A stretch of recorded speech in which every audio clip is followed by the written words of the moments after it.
Subscribe کریں channel then اسلام کو اور بیل آئیکن پر پریس کریں تاکہ آنے والی ہر نئی ویڈیو کا نوٹیفیکیشن مل سکے۔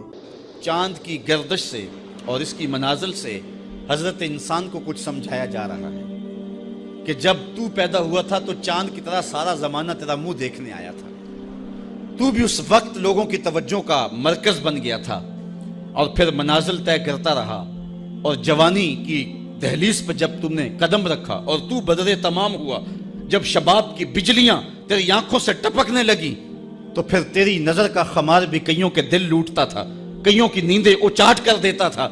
جس طرح چاند جب جوبن پہ ہو تو چکور کا دل لرزتا ہے اور سمندر میں جوار بھاٹا پیدا ہو جاتا ہے، لہریں اٹھتی ہیں، طوفان پیدا ہوتے ہیں، تو جب بندہ بھی جوانی کی دہلیز پہ ہوتا ہے تو وہ بھی طوفان اٹھاتا ہے، دلوں میں جوار بھاٹے پیدا ہوتے ہیں۔ تو وہ لمحے بھی آئے کہ تو نے دلوں کی بستیاں اور دلوں کی دنیا پر ہلچل پیدا کر کے رکھ دی۔ تیرا شباب لوگوں کی زندگیوں کے اندر گھلتا رہا اور کتنوں کی نیندیں اچاٹ ہوتی رہیں، تیری زلف کے شکن کتنوں کا قرار لوٹ کے لے گئے، لیکن پھر وہ لمحہ بھی آیا، حتی آدھا کل ارجون القدیم، پھر بوڑھا ہو گیا، پھر تجھے کوئی دیکھنے بھی نہیں آتا، کوئی تجھ سے اداس بھی نہیں ہوتا، بچے بھی کترا کے گزر جاتے ہیں۔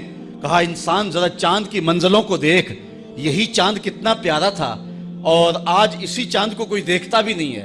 بچہ جب پیدا ہوتا ہے تو اس کی مسکراہٹ دل کھینچتی ہے، اور جب بوڑھا مسکراتا ہے تو اس وقت جو ہے لوگوں کی توجہ نہیں ہوتی۔ بچے کی زبان جو ہے وہ اڑ اڑ کے جب بولتا ہے تو اس کی توتلی زبان کا حسن دلوں میں نکھار پیدا کرتا ہے، ماں بھی بلہاری جاتی ہے، باپ بھی صدقے جاتا ہے، بہنیں بھی جو ہے وہ قربان جاتی ہیں۔ تو بچے کا ٹوٹا لہجہ اور توتلی زبان خوشیوں کی ایک لہر ہوتی ہے، لیکن جب بڑھاپے میں فالج کی وجہ سے زبان میں لکنت آ جائے، اب توتلا پن پیدا ہو جائے، اب زبان اٹکنے لگے تو بچے بھی مذاق اڑاتے ہیں۔ ایک لمحہ وہ تھا کہ زبان توتلی تھی تو حسن تھا، آج لمحہ وہ گیا کہ حتی آدھا کل ارجون القدیم، کھجور کی ٹہنی سے جب پھل توڑ لیا جائے اب اس ٹہنی کو کون پوچھتا ہے؟ جب تک پھل آیا نہیں تھا وہ ٹہنی اچھی لگتی تھی، مالی سنبھال کے رکھتا تھا، جڑوں کو بھی پانی دیتا تھا اور خیال کرتا تھا کہ کوئی ایسا نقصان نہ ہو کہ یہ پودا جو ہے وہ مرجھا جائے۔ پھر جوبن پہ آیا اور جب کھجوریں لگیں تو اس نے پھر رسیاں بھی باندھی اور کھجوروں کو سنبھالنے کے لیے سب کچھ کیا۔ پھر جس دن اس نے اس ڈال سے پھل کاٹ لیا، اب وہ کھجور اجڑ گئی، اب اس کی وہ ٹہنی بے توقیر ہو گئی۔ انسان کی زندگی کا جب شباب لٹ جاتا ہے اور بڑھاپے میں جب وہ کسی قابل نہیں رہ جاتا تو پھر اس کی بھی یہ مثال ہے، حتی آدھا کل ارجون القدیم، جیسے کھجور کی پرانی ڈال ہو۔ اپنی نظر اور شرمگاہ کی حفاظت کریں۔ اس دور کا سب سے بڑا فتنہ یہ ہے کہ نگاہیں پاک نہیں رہی، نگاہیں غلیظ اور گندی ہو گئی، شرمگاہوں میں وہ تقدس نہیں رہا۔ حضور علیہ السلام نے ارشاد فرمایا، من زنا زنیا بہی ولو بہی تانے دارے ہی، جس شخص نے زنا کیا یہ عمل اس کے گھر بھی لوٹے گا اگرچہ اونچی اونچی دیواریں کیوں نہیں کرتے۔ یہ مکافات عمل ہے۔ گندم از گندم بروئت جو ز جو، از مکافات عمل غافل مشو۔ گندم بو گے تو گندم کاٹو گے، جو بو گے تو جو کاٹو گے۔ نظر کو تقدس دو، نظر کو پاکیزگی دو۔ حضرت لقمان حکیم کہتے ہیں کہ میں کئی نبیوں سے ملا ہوں، کئی نبیوں سے ملاقات کی ہے، اور میں ان سے دو چار باتیں جمع کی ہیں، اور ان ساری باتوں کو میں نے جمع کر کے 100 باتیں جمع کی ہیں، اور ان کا پھر میں نے خلاصہ تیار کیا ہے۔ ان میں 8 باتیں الگ کی ہیں۔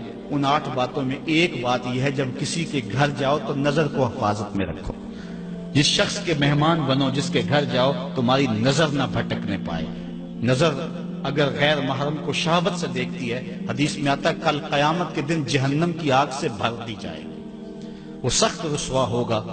آج میڈیا کی آوارگی اور انٹرنیٹ پہ جو کچھ ہو رہا ہے، ٹیلی ویژن اور سینما جو بدتمیزی پھیلا رہے ہیں، اور موبائل پیکج جس طرح بے حیائی کو فروغ ہو رہا ہے، ہم اس کے خلاف پوری قوت کے ساتھ بند باندھیں۔ اپنی اولادوں کے ہاتھوں سے ناول چھین لو، ان کے ہاتھوں سے جو ہے وہ فلمیں چھین لو، ان کی خلوتوں پہ نظر رکھو اور ان کی حفاظت کرو۔ جس شخص کی نظر پاک نہیں ہے اس کے من میں طہارت نہیں آ سکتی ہے، دل پاک نہیں ہے اس کو جو ہے وہ باطن کا نور نصیب نہیں ہو سکتا۔ وائے قوم کشتائے تدبیر غیر، کار او تخریب خود تعمیر غیر از حیا بیگانہ پیرانے کہن نوجوانہ چوں زنا مشغول تن. کتنی حکمت والی بات کہی اقبال نے.